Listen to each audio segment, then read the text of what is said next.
Let me just show you, it's a little hard to see. This is my new kitchen. We've got passive solar happening during the day where we've got a slate floor and these south-facing large windows. So the house is very comfortable. If it gets overly hot, we can just open the windows, but it's nice because it stays warm, through 10 or 11 at night.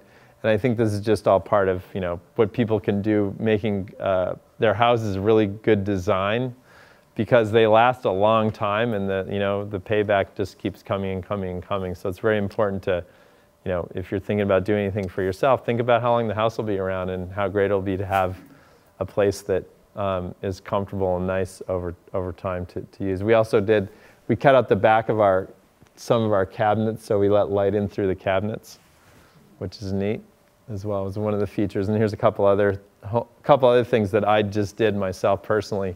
We put up, these are Sharp PV panels. And if you can see it, we have an instant hot water heater that's some of the latest technology. It pulses the water out, reduces the amount of natural gas we use. And we are going to put a solar preheater on. It's just not installed yet, to preheat that water as well, which should pretty much keep our cost of natural gas down to little, and our carbon footprint low too. We got a 4 kilowatt solar PV system on there. Yes, yes. How much? It depends on your provider, your electrical provider. Ours is Edison, and our overall subsidy was about probably 40% when you looked at everything together.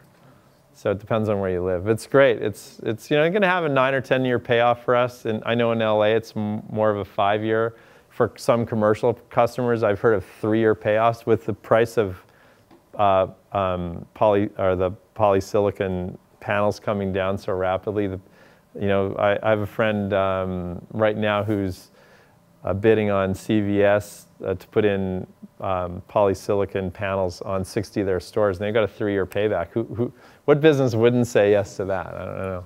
So we put in really efficient washer dryer. These, our old washer that was the top loader was, I think, 45 gallons a load. This is about 15.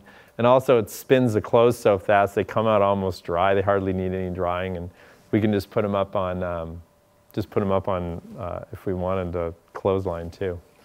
We do that some, but not probably enough. I've got an electric car, a little neighborhood electric car, so I get around town. We're going to talk a little bit about that. Man, I gotta speed up here. We're going to talk about how an important part of the grid that's going to be are the plug-in vehicles. Also put in LED lights. So those are, these only use 3 watts each. And I've put other ones in the kitchen too. So I'm not only am I, producing renewable power, but I've reduced my consumption as well. They're the same price as the other ones we use that. These were $150 each. We looked at a lot of conventional halogen that were the same price. So the payback's really fast. $150 versus per lamp. Well, you can go cheap or expensive on lights. Yeah. And the most importantly, I've got my kids riding their bikes to school, so that saves a lot and makes them healthier too. Yes. Photovoltaic panels last about 20 years before they start degrading, and 25 before they probably lose about 30% of their efficiency. I think a lot of the panels at that point will probably go to the third world, to developing countries, because they're fine with it. It'll be like computers. They'll be cheap to replace. Yes? No, I paid full price for my car. I did get subsidized on the panels. My daughter, I don't know, I subsidize her a lot. She's starting to get in the clothes habit, My washer and dryer, no subsidy. So it's all social, right? I mean, what are Ferraris way more expensive cars than, a regular sports car? Yes, they're. It's worth pointing out that the oil industry was subsidized about $20 billion last year. Yeah, and if you look at, and that's just the shift, and if you look at the total amount we spent on protecting, again, our supplies in the Middle East, I figured that maybe in the last 25 years we spent about $1 trillion in the Middle East alone on our military activities.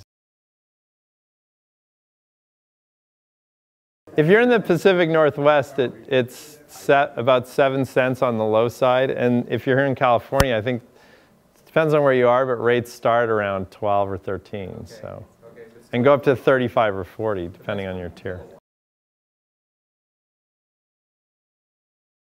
I did it basically based on my bill and how much I was using. So typically people will undersize the system. There's a bit better payoff, but I'm in clean tech, so I don't mind trying to cover my entire electrical needs with my panels. But typically no, I don't have air. I'm near the beach, so I've got my own air conditioner up there. We all have it if you live close. Yeah, exactly. So since we were just talking about LED lights, I thought I'd bring up the Cree chart, and actually it's just breaking out here. It looks lovely. For anyone that had invested since the beginning of the year, really, you've had minimal drawdowns on that. And you know, Cree's been an interesting company. I've probably been following them 10 years now. And they always haven't been an LED play, but that's really, I think, what's driving the stock right now. And you know, LED lights are just fabulous. They're still in their early stages in terms of how reliable they are. You can get some cheap ones that are made, who knows, probably in China, that don't last that long because they're going to say they last 20,000 hours or 40,000 hours. And that's the great thing about LEDs is they really do last when they're manufactured properly. Cree's a really high quality manufacturer, and they also have other businesses too, so you're not just buying their LED business. But if you think about lights, it's really nice when, say, you've got fluorescents, but they burn out after a while, and then it's additional cost to go change them, especially if you have lights in high areas. There's quite a bit of maintenance to them, and LEDs will last far longer, maybe 4 times as long as even the fluorescents, and they're even more efficient.